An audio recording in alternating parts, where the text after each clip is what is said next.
الله الرحمن الرحيم الحمد لله رب العالمين وصلى الله تبارك وتعالى وسلم على سيدنا محمد سيدنا وسندنا وحبيبنا وشفيعنا ومولانا صلى الله عليه وعلى آله وأصحابه وأزواجه وذرياته وأهل بيته ومن تبعهم بإحسان إلى يوم الدين وبعد. Welcome to this, our sixth installment of the Heroes of Islam series. Sixth, which means that at least 1/5 of Ramadan is about to be over. And what a blessing for everybody that they're able to fast, give up their food and drink for the sake of Allah Ta'ala. What a blessing that it's a sign of Allah Ta'ala's grace and of the power of being connected with Him. That in a age and a society that feels like everything happens through material means, that this ummah can cut their material means and still perform better than it normally does. And it gives a person hope for so many things. That the person who is struggling to stay away from the haram, they see that they have the power even to stay away from the halal. So that Allah Ta'ala gives them the power of self-control, that they can change their ways. It means that a person can rely on Allah Ta'ala to get things done, even when other people only rely on material means. So with that, we continue our story as a branch of the story of Sayyidina Ibrahim alayhi salatu wassalam. We talked about Sayyidina Ismail yesterday, who was the father of a great branch of the tribes of the Arabs through his marriage to a woman of Jurhum, the tribe that settles Makkah Mukarramah with him and with his mother. Ismail alayhi salam, by the way, and his mother, Sayyidah Hajar alayhi salam, they're actually buried within the Kaaba, the semicircular wall that is connected to the Shamaliyain corners, the north corner and the west corner. There's a semicircular wall that demarks the original boundaries of the Kaaba built by Sayyidina Ibrahim and Sayyidina Ismail alayhim salam. And it's said that Sayyidina Ismail and Sayyidina Hajar alayhim salam are actually buried there. They're actually buried there, as are a number of prophets who came to that place in order to visit the house of Allah Ta'ala. And some of them, their lives ended there. And so when you make tawaf, the presence of those prophets alayhim salam is there with you as well, adding to the barakah of that place. But we now shift to the other line, that after Allah subhanahu wa ta'ala gave the bishara and the glad tidings to Sayyidina Ibrahim of a son, Ismail alayhi salam, and after his son was settled in Makkah Mukarramah, Allah subhanahu wa ta'ala gave another bishara in a very beautiful story. He gave another glad tiding in a very beautiful story, that Sayyidina Ibrahim sees that two men are coming to him, and he seats them in the tent, and without saying a word, what does he do? He goes and slaughters a fat calf. And this is something that is known about Sayyidina Ibrahim alayhi salam, that he was a man who loved other people so much. Even the name Ibrahim, many of the Mufassirun say that it means a merciful father, Ibrahim. Although it's a ha, like the bow tie ha, not the alligator ha in Arabic, but the name is not originally an Arabic name. It is a Hebrew name, and Allah knows best. But that definitely is very, it fits with his character that Allah Ta'ala gave him, that he was a person who was endowed with the milk of human kindness and with the natural genius and intelligence that comes from the sound human intellect. And so he didn't like to eat alone. This is one of his interesting and peculiar habits that was shared between him and the Messenger of Allah sallallahu alaihi wasallam, that he never liked to eat alone, that he would go days without eating if there was no one else to eat with. But then if there was a guest, then he would like to eat. And that's the way he would like to eat. And so these guests come, and he sits them down and then goes right away to go and slaughter a calf. And that would be an expensive thing to do nowadays. Imagine in those days when people weren't so wealthy and we didn't have superior means of production, how much more difficult that would have been. But he did it, and it was brought back hanid. It was brought back roasted. And so for those of us who wish to have like a little Quranic, go to the Yemeni restaurant and order the hanid. Very tasty, mashallah. So inshallah, we'll hold off on further mention of it until after the fast is open. But then he saw that the guests, they weren't partaking in the meal. The meal was put in front of them. And then he all of a sudden became afraid. Why? Because it's a sign that they're on friendly terms. And so the angels, they reassured Sayyidina Ibrahim alayhi salam that we are not here to harm you in any way, shape, or form, but we're here to give you a piece of news, which is that Allah subhanahu wa ta'ala has gifted you a son. And so Sayyidah Sarah, the wife of Ibrahim alayhi salam, she was listening from the doorway, and she laughed and she asked, "How is it that I'm such an old woman? I'm barren already. I'm already reached menopause. How is it that I can have a child?" And the angels told her everything is possible for Allah subhanahu wa ta'ala, so don't question it. And so this is actually one of the reasons that the name Ishaq, in Hebrew it's Yitzhak. That's phenome in Hebrew transposes in Arabic into a bod. Arabic is known as the Lughatul Bod because there's no other language that has the letter Bod in it. So Yitzhak yani yadhak, that she laughed, and Ishaq literally means that he laughed, or he laughs. And Allah subhanahu wa ta'ala gave this child to Sayyidah Sarah alayhi salam. She went through so much, and she went through so much sacrifice, and she gave so much for the sake of Allah subhanahu wa ta'ala, wandering from Mesopotamia to Egypt and through Sham and all of these other different places with her husband, and being a woman of piety and righteousness. And this is, by the way, I've heard from many of our mashayikh, that the idea that Sayyidina Ibrahim alayhi salam ejected Hajar and Ismail because of a jealousy between the two women, this is not what our teaching is. The teaching of our deen. The teaching of our deen is that Allah subhanahu wa ta'ala settled Sayyidina Hajar and Sayyidina Ismail in Makkah Mukarramah, in the Kaaba, because it was a hukum of Allah ta'ala. It was a commandment of Allah ta'ala. It wasn't because of an incontainable domestic dispute. Those are things that we don't attribute to people who are of that level of piety and of righteousness. Of course, they're human beings, but at the same time, if anyone could have gotten along, they would have gotten along, and many people do get along. So Allah Ta'ala gives this bishara to the angels, and at the same time, the angels inform him that the time is up for the people of Lut. He's called them for long enough, and Allah has written down the hukum that they should be destroyed. And Sayyidina Ibrahim alayhi salam said, "But Lut is there, what's going to happen to him?" And the angels, they marvel at his kindness and at his hilm, and they say that we know exactly who's there, and we will save him and his family, except for his wife. So Ishaq alayhi salam lives with his father. There is a cave in Khalil, in Hebron. The biblical name of the city is Hebron, and the Muslims in Arabic call it Khalil. Why? Because Khalil is the title of Sayyidina Ibrahim with Allah subhanahu wa ta'ala, that he was the friend and the beloved of Allah ta'ala. And the name Khalil is an interesting name as well. The Arabic root yakhillu, one of the meanings of it is to mix, So, like, for example, to run your fingers through your beard is takhlil. They call the pickles mukhallalat because they mix with the vinegar and things like that. So I always used to think that the word Khalil is like a friend because he's the person that you mix with their company. If you actually look up in the dictionaries, it's a far more intense meaning than that. The meaning of the word Khalil is the person who that person's love has mixed in your heart so much that you cannot separate the love of that person from your heart.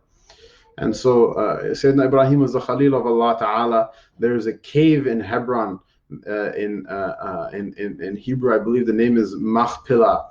and the cave is known as the Tomb of Patriarchs in English, but it was preserved as a masjid in which three people and their wives are buried. Sayyidina Ibrahim alayhi salam and Sayyidina Sarah alayhi salam, Sayyidina Ishaq alayhi salam and his wife, I believe her name is Rifqa, and Sayyidina Yaqub alayhi salam. And I believe wife's name is Rahil, and I don't know if he has two wives. I don't know if both of them are buried there or just one of them. In fact, probably our Palestinian brothers who have actually been there would be able to tell us better. But this place is a muqaddas place to this day. Unfortunately, the Israeli occupation has desecrated it with gunfire and with boots on more than one occasion. But it was a place the Muslims kept the sacredness of, as long as Allah Ta'ala gave them the amana of wilaya over those lands. Allah Ta'ala a'adaha Allahu ila wilayat as-salihin marratan ukhra, inshallah. So the important thing I wanted to mention with regards to Sayyidina Ishaq alayhi salam was that from his lineage, all the prophets between Ismail alayhi salam and between the Prophet Muhammad sallallahu alayhi wasallam, all of them will be from Banu Isra'il. There will no longer be any other Anbiya alayhim as-salatu was-salam. Sorry, not Ishaq, Sayyidina Ibrahim alayhi salam, which is what we mentioned from before. And his son Yaqub alayhi salam is then going to be given the title of Israel. And there's a bizarre story in the Bible. Yaqub, the name itself, Aqib means to come, is to be behind something, for one thing to be behind something. So Yaqub is the one who comes afterward, that he was the second born of Sayyidina Ishaq alayhi salam. And there's a story in the Bible about Yaqub alayhi salam having a wrestling match with Allah, who came in a personified form and winning. I find this story to be highly suspect for a number of reasons, which is that Allah Ta'ala, we don't believe in hulul, that the created universe will contain Allah Subhanahu wa Ta'ala. And more puzzling than that, if it were possible, which it isn't, if it were possible to have a wrestling match with Allah, I don't really see how it is that someone can win that match. But at any rate, this story is mentioned in the Bible, and so they say Israel means the one who wrestled with God. Whereas our Mufassirun say no, it's the person who struggled in the way of Allah Ta'ala. So sira is like to vie, and so it also means wrestling. We say no, it's the meaning of Israel is the one who vies and who struggles in the path of Allah Subhanahu wa Ta'ala and in the way of Allah Ta'ala. And this brings us to a story that will probably take us 2 days to mention, and we should take 2 days to mention it. It's mentioned in the Quran as Ahsanul Qasas.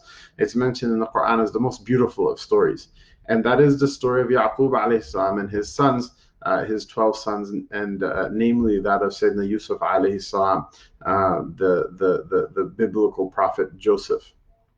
That the Banu Isra'il mention that Sayyidina Yaqub alayhi salam proposed marriage to ask for the hand of a daughter of a man in marriage. And as was the custom of those times, he, as a mahr, had to work for the father for 10 years, provide 10 years of labor to the father before he gave his daughter to him. And then on the wedding night, he found out after it was too late that the daughter that was given to him was not the one that he proposed marriage to, but her sister. And so the next day, when he confronted his father-in-law about what had happened, he says, "Well, you can marry her sister, but you have to work for me for another 10 years." And so this, this 20-year process was a show of the love that he had for this woman that he wanted to marry. I believe, again, in the Arabic, the name of that woman was Rahil, and it's the English name Rachel, or like in Spanish, Raquel. And so he basically works for 20 years to marry her. He has 10 children with the first wife. And I believe the name of the first wife in English is Leah, but I don't know what the name is in Hebrew and in Arabic. My tahqiq doesn't extend that far, or I don't remember what the name is. At any rate, so he will have 10 sons from the first wife. And then afterward, when he marries the woman that he intended on originally marrying, he has only 2 sons from her. And so I don't know if I even remember all the names of the 12 tribes of Israel. Maybe, inshallah, I can go look it up later on. But Reuben, Simeon, Asher, Gad, Naphtali, Issachar. There's a number of names, and each of the Banu Israel, the tribes, the Asbat of Banu Israel, are descended from Judah and Levi, and they're descended from one of them, with the exception of Levi. We will talk about that perhaps when we speak about Sayyidina Musa alayhi salam, that there are 2 tribes that are descended from Sayyidina Yusuf alayhi salam, and one tribe, the Levite tribe, doesn't stay as a coherent tribe, but they then take the responsibility of the priesthood of Banu Israel, and they spread out and live spread out amongst all of the other tribes. But at any rate, 10 of them are descended from the first wife, and 2 are descended from the second wife. The 2 that are descended from the second wife are Binyamin, which means what? Yamin is barakah, so it means like a Mubarak son, a blessed son. And Yusuf alayhi salam, who is the star of our story, which starts in the Quran. It's a beautiful story that has a small child, and a beautiful child. The story of Sayyidina Yusuf alayhi salam is a story about beauty, how beauty is something that everybody is attracted to. There's a sublime quality, a spiritual quality to it. That beauty has a type of depth, a type of symmetry, a type of balance, a type of proportionality. It is the sense in the eye of the beholder that, at least for this one thing, everything is as it should be. Everything is in balance and is in harmony, which is completely the opposite of the chaos of the dunya. The dunya is chaos. One of the fundamental laws that underpins the dunya is entropy, that everything, every state will spontaneously descend into chaos. This is the same reason that if you park your car for 20 years in the garage, if you go and stick your key in the ignition and turn it, it's not going to turn on, because entropy lays waste to everything in this universe. It's the reason why you have to keep eating food in order to stay intact, because you need energy to stay together and intact. Otherwise, your body will naturally decay and become waste. And indeed, once that process stops, entropy will turn a living, breathing human being filled with life into worm food and dust, relatively soon thereafter. And so this is don't feel bad. It's not just something that happens with you and me. It's everything. It happens with stars. It happens with planets. It happens with rocks. It happens with beta decay. It happens with subatomic particles if you give it a cosmic timescale. Everything in this universe was built to decay and chaos. Everything was made to die, except for what? Except for sometimes when you have a ruh inside of you, you see something that's beautiful, and you see something that has order in it, and it inspires you inside to know that there's something better out there, and that there's something deeper out there, and there's some meaning out there that can fulfill you, that can soothe you. And if not for anything else, just for a moment, whether it's smelling a rose, or looking at a beautiful sunset, or thinking about the way the planets rotate around the sun, and how the moons rotate around the planets, and thinking about the proportion, and looking at the beauty of a beautiful face. Inshallah, that's halal for you. All of these things, everything in which there's beauty, it reminds you of that cosmic order. And when that beauty breaks, what happens? That one day, when the sky is ripped apart, and the stars will scatter, and literally Allah Ta'ala talks about the oceans. This will happen, and the sun and the moon will collide with one another. The beauty of everything the way it is, all of it will break down. It's like a band. If you have someone on the bass guitar and someone on the rhythm guitar and someone on the lead guitar and somebody is playing the drums and someone's on the keyboard and what happens? They're all playing something, different parts, but it's at the same time. It's synchronous. What happens if one person speeds up, the other person slows down, the other one is so loud that you can't hear anybody else, the other one is so quiet that you can't hear what they say?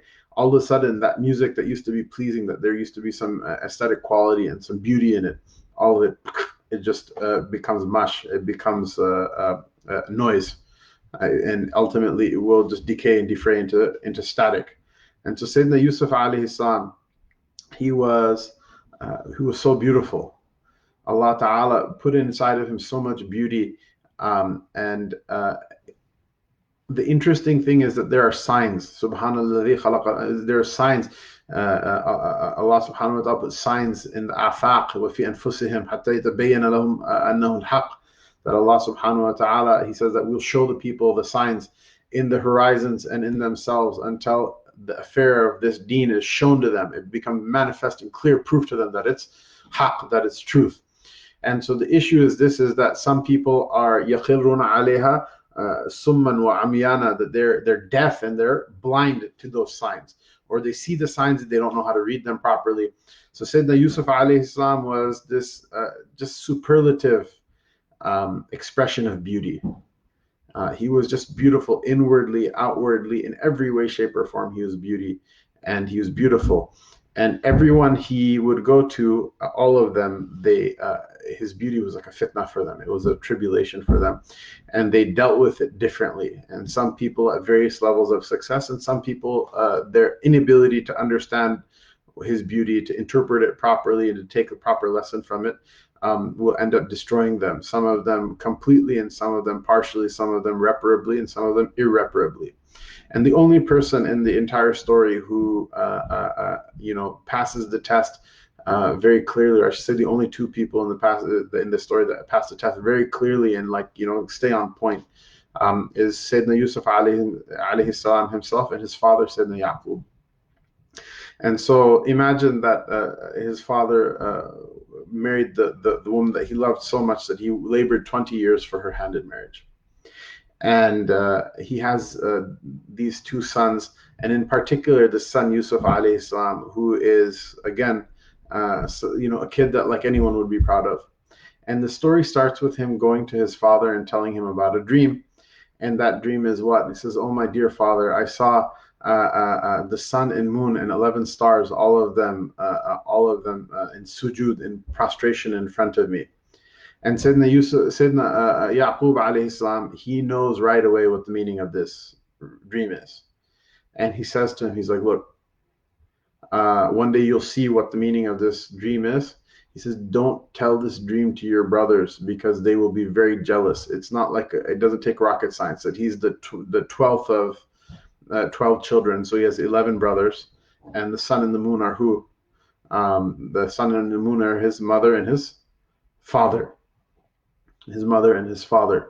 And he sees them prostrate, meaning that they are showing him honor and giving him, according him the status that he deserves. And so what ends up happening is that Sayyidina Yaqub's love of his son Yusuf means that he doesn't let him out of his sight, that he gives him a great amount of attention. And you can imagine that in a household with 12 children, that attention from parents is at a premium, especially from a father amongst his boys. And so the other elder sons, of which there is a great gap in age. So at least 11 years or 10 years a gap in age between Reuben, the eldest, and between Yusuf alayhi salam, that they get annoyed and they get really upset. And they feel that it's unfair, all the attention that their brother is getting. And so they come together and they plot and they say, "We're going to take care of this guy. We're gonna free up our father's attention for us, and we're going to get rid of him, and we know it's wrong, but we'll do this one thing, and then afterward, نكون بعد ذلك قوما صالحين, that we're going to do this one wrong thing, and then after that we'll straighten out afterward. But this situation is unbearable, it's intolerable. And so what they do is they say to their father, let us take Yusuf out and we can have, go out and play. And we can, نلعب ونرتعي, or نرتع in Hafs, and نرتعي in Warsh, that رعى يرعى means to graze the animals, it has to do with animals grazing, that we can all go out in the pasture and play, and we can have some fresh air and open activity. And so Sayyidina Yaqub is very apprehensive, because he already knows that they're jealous of him, and he fears for him. And in a prophetic, not necessarily in like the aqidah sense, but in the linguistical sense, in a prophetic flash, he says, I'm afraid that if you guys go out and you play, that he shouldn't be attacked and eaten by the wolf.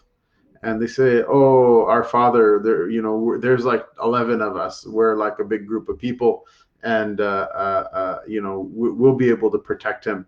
And like, what a shame would it be if after having so many of us, if still we let him get eaten by the wolf. And don't worry, we'll take good care of him. And so what ends up happening is that they go and take him out, and they rough him up, and they take his shirt, and they slaughter an animal, and they spill the blood of that slaughtered animal on the shirt, and they mess the shirt up, and they essentially throw him into a well. في غيابة الجب وفي غيابات الجب, in Nafi', they throw him into a well, and they go back to their father, Isha and Yabukun. They go back in the afternoon, or in the nighttime, crying, and they bring this blood-soaked shirt and make a big show about how we left him with our stuff, and we were racing with one another, and the wolf attacked him, and we were unable to get him in time in order to save him. And this is his blood-stained shirt as proof of his death. And so Sayyidina Yaqub is both through his prophetic intuition and plus through his common sense, he's very doubtful about their story. They did not produce a body, and he knew they were up to something from before, but he wasn't able to say no to them. He knew that they were up to something from before. And so he says, "Bal sawalat lakum anfusakum," that this is something that you guys think you're doing, and like you feel like you need to do, but I don't accept it from you. And he's upset with them. And they go back and they check on that well that they threw their brother in, wal-iyadu billah, and that he's still alive, and they see that there's a caravan that's passing by. And so what they do is that caravan, they send a bucket down to get some water from the well, and they see there's a boy there, and so they pull him up out of the well. And the boys say, well, this is our runaway slave, but we don't need anything, we don't want him anymore because he's just a bad slave. So why don't you pay us and you can take him with you. And so they think this is a very handsome young boy. He'll fetch a good price in the slave markets. So they give the brothers some money, and then they're done. They're done with him. They leave him. They forget about him. Leave him for dead. And so what ends up happening is that he goes to Egypt, and he's sold into the house of what the Quran refers to as Aziz of Misr, the great ministers of court in the court of Fir'aun, not of the court of Fir'aun, in the court of the Egyptian king. And it's really interesting that the Quran actually uses the word king here. And so historians theorize that the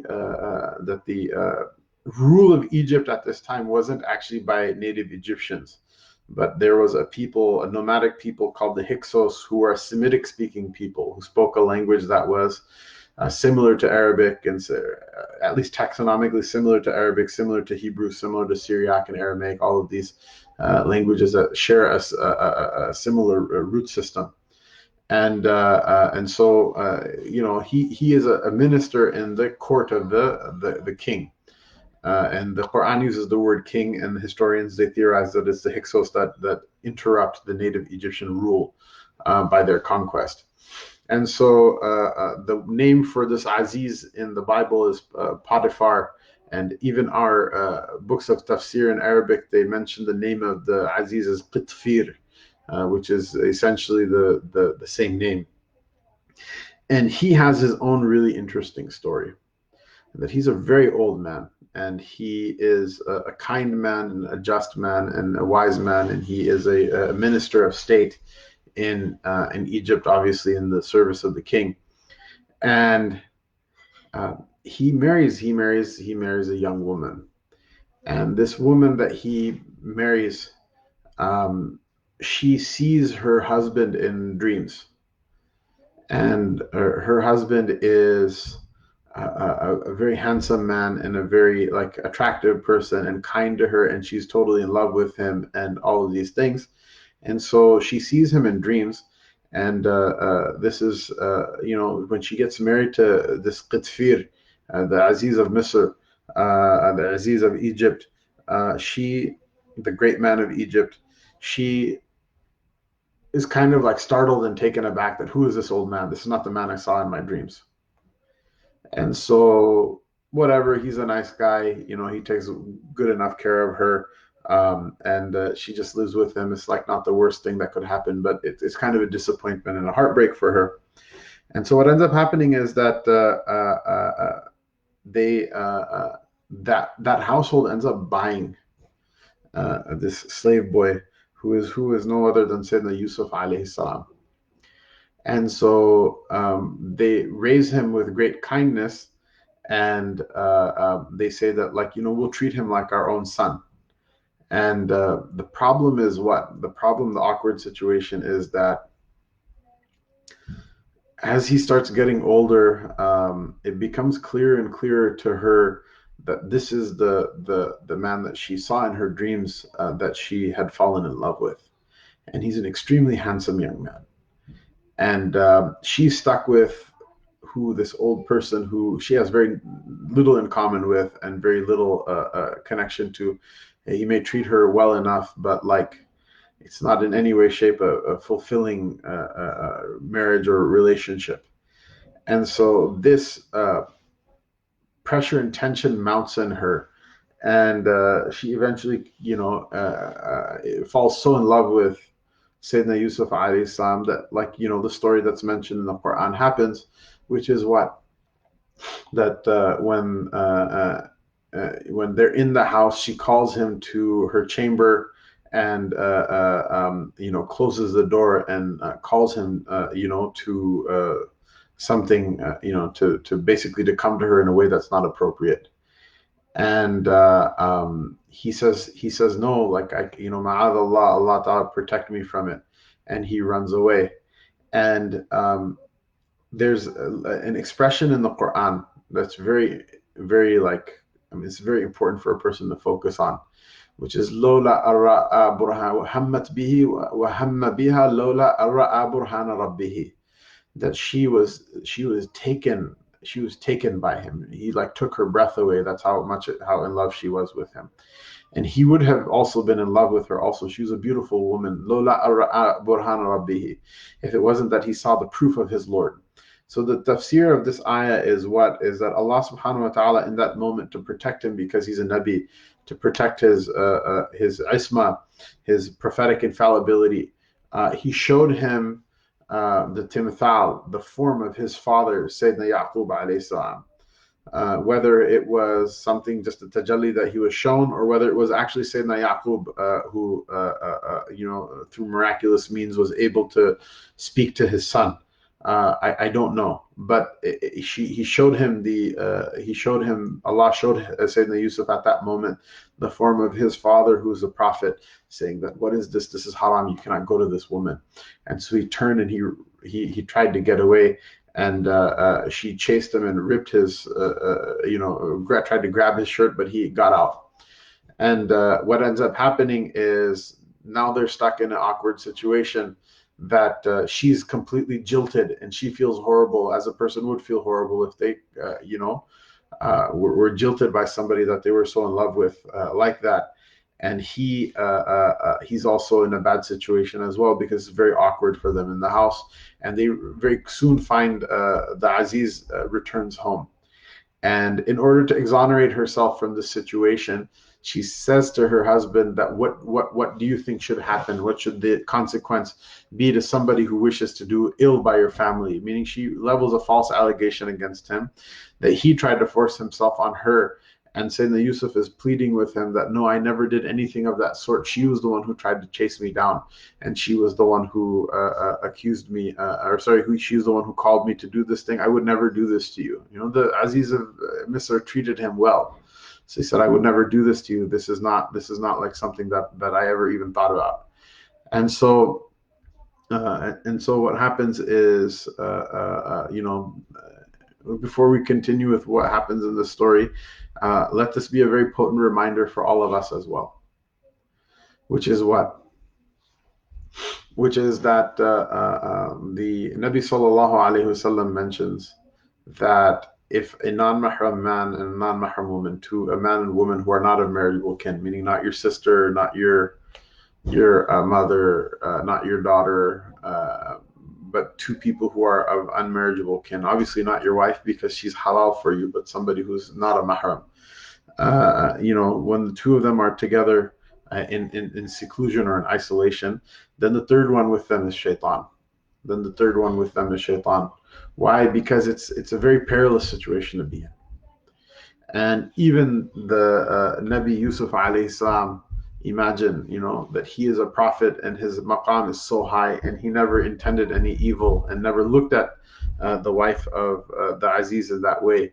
And she called him in a way that she was so beautiful, and he appreciated her beauty in that moment, but he never had this, and when I say appreciated her beauty, meaning that not necessarily that he was attracted to her, had a bad desire with her, but he was aware that she's a beautiful woman at any rate. That even then Allah subhanahu wa ta'ala protected his chastity and his honor by doing what? By showing him this miraculous vision of his father, who is also a Nabi, basically telling him that you cannot do this. You gotta split. You gotta get out of there. So how perilous is it for us, and how strictly do we have to follow the commandments of our deen that makes it haram for a non-mahram man and a non-mahram woman to be in a room together? That you have to split. You have to get the heck out of there, because you and me are not anbiya alayhim as-salatu wassalam. If you're a man, if you're a woman, it doesn't make any difference whatsoever, in the sense that it's the hukum of Allah, it's a commandment of Allah ta'ala for you, that you cannot be alone in isolation with the person of the opposite gender. That you have to get out of there. And look how it was for Sayyidina Yusuf alayhi salam. And so what do you think, for you and me, what do you think the hukum should be? And we have to take this really, seriously, because the Quran is not just a set of stories that we entertain one another with. There are moral lessons and there are practical lessons that we have to have, that we apply to our daily lives. The entire, Me Too age that we live in, this is something that the civilization of our forefathers dealt with from before. That bad things happen when nobody is watching. Bad things happen when there's no oversight. When people think that they're going to be able to get away with things, they will do bad stuff. Even good people will do bad stuff. And by doing bad stuff, they no longer are really all that good anymore. But the thing is, being good doesn't mean that you're born like an angel. Nobody's born like an angel. Everybody's born with an angelic component of their personality and a